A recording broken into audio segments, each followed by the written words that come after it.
Welcome to Capital Quality's Group 3 Community of Practice webinar. To provide ongoing support for the Capital Quality on-site administrators, the Office of the State Superintendent of Education, in partnership with Hurley & Associates, is implementing a series of Community of Practice meetings for center directors and home care providers. This Community of Practice series is part of an ongoing effort to build capacity and knowledge as it relates to addressing the 10 quality indicators articulated in Capital Quality's Continuous Quality Improvement Plan. This webinar is an edited recording and presentation of the Community of Practice conducted on Friday, March 9th and Saturday, March 10th of 2018. This Community of Practice was part 1 of a two-part series on classroom organization as defined by the Classroom Assessment Scoring System and the Environment Rating Scales. It also afforded participants an opportunity to engage with fellow providers and learn about upcoming professional development opportunities. This is one presentation in a series of presentations designed to build the skills and competencies of providers participating in Capital Quality as it relates to the Infant Toddler Environment Rating Scale Revised, Family Child Care Environment Rating Scale Revised, and Class Assessment Scoring System Pre-K. Additionally, it will provide an overview of upcoming professional development opportunities identified by DC Child Care Connections and the Bainham Family Foundation. Lastly, the Community of Practice includes information on upcoming Community of Practice meetings and next steps for the Capital Quality community.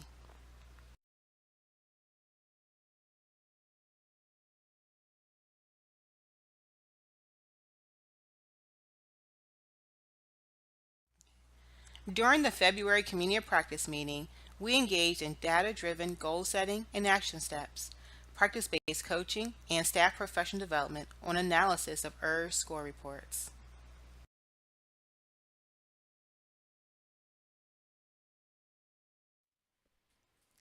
Capital Quality in Review. To recap participation in Capital Quality, providers played Capital Quality Trivia and answered questions related to Capital Quality. Over the next 2 to 3 months, you will continue to work with your quality facilitator to analyze your ITERS or FICR scores and develop goals and action steps as part of the Continuous Quality Improvement Plan. We want to sincerely thank you all for your ongoing commitment to continuous quality improvement and the Capital Quality community. We look forward to continue our work with you.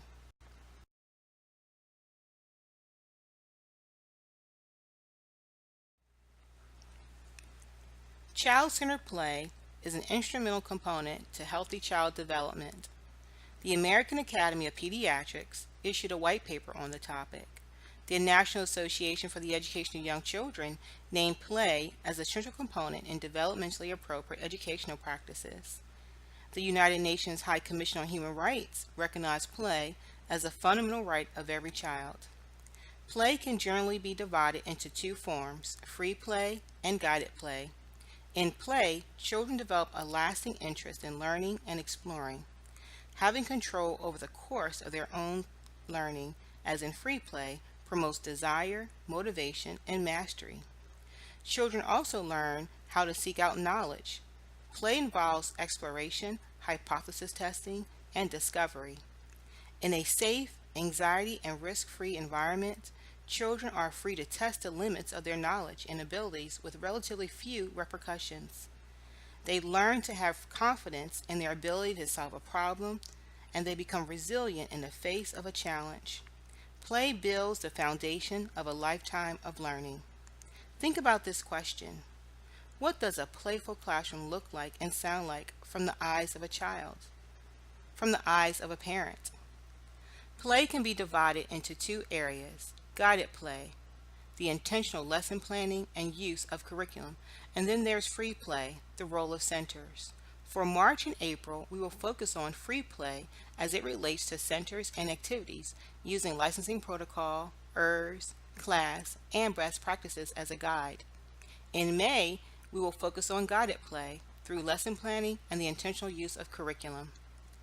Central idea: your environment must support play. It should be flexible and engaging to accommodate the needs of all children. The first center we will review is dramatic play. According to NACE, children's language development is enhanced by intentional support from teachers, interaction with peers, and opportunities to practice their new communication skills. Center themes encourage children to play together and talk about what is personally meaningful to them. They can have fun using new words in a safe, comfortable setting. Culturally relevant dramatic play centers let young children draw from their experiences to enhance their play. Children reenact activities and observations from family life and share common events in their cultures. Authentic dramatic play leads to children's meaningful learning, especially in language and vocabulary. When you think about dramatic play, there are basic props and enhanced props. Basic props are props that are consistently available. Enhanced props are aligned with the theme and enhance the experience for children to support further imagination. When you think about dramatic play, there are several things to consider. Best practices as it relates to basic props and enhanced props, OSSI's guidance, the class, and the ERS. In the dramatic play areas of your center or home, categorize the materials as you see as basic props, enhanced props as it relates to your theme, culturally diverse and inclusive, the ITERs or FICRs indicators, and licensing compliant. Discuss your categorization of the materials available for dramatic play with your quality facilitator. Are there any areas for improvement? In addition to the environment, dramatic play lends itself to having powerful teacher-child interactions as defined by the class. Classroom organization for the class includes the following dimensions: behavior management, instructional learning formats, and productivity. You and your quality facilitator will watch a video available on My Teachstone, which focuses on how a teacher enhanced children's dramatic play experience through intentional conversation. The video title is Expanding Involvement While Buying Clothes. As you watch the video, think about the following questions and write down your answers. In what ways do the children interact with the materials? How can teachers facilitate activities that actively engage children? What types of questions do you feel are most effective for engaging children in learning? The practices in this video are aligned with the ERS listening and talking subscale. The next center we're going to visit during this session is blocks. Blocks are used across the ages to support a host of skills in children, such as fine motor skills, imagination, numeracy development, and problem solving, just to name a few. The ERS is extremely prescriptive in terms of what is needed in the blocks center. Read the blocks indicator under the activity subscale on the ERS. Based on the blocks indicator, make an environmental checklist of 10 items or characteristics you should see in your centers or home's block center.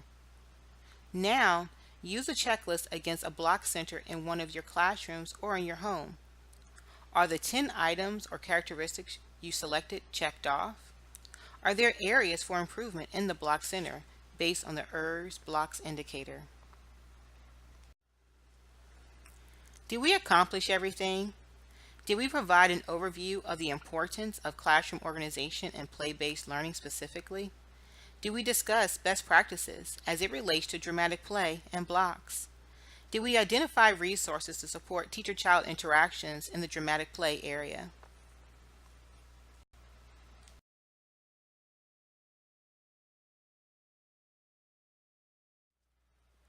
My Child Care DC is currently available.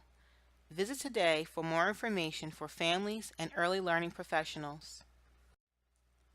The new Professional Development Information System, PDIS, was built to replace the Professional Development Registry, PDR.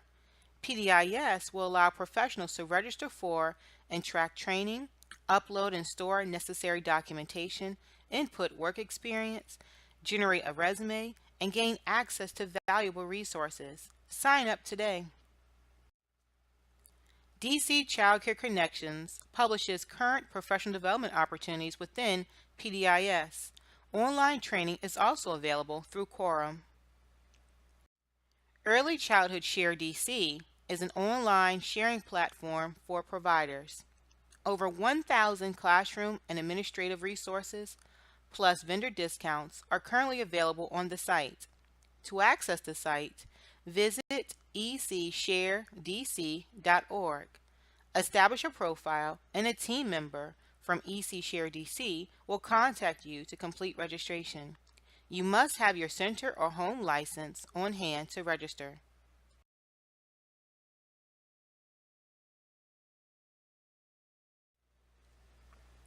As you work with your quality facilitator, you will continue to develop goals and action steps based on the ERS.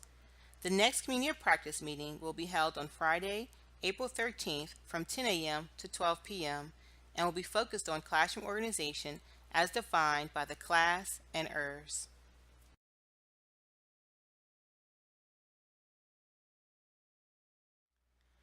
We are always available. Please follow us on Twitter and Facebook. Visit the OSSI website for up-to-date information. Feel free to contact Dr. Catherine Kagera or Pillow Parker for questions related to capital quality.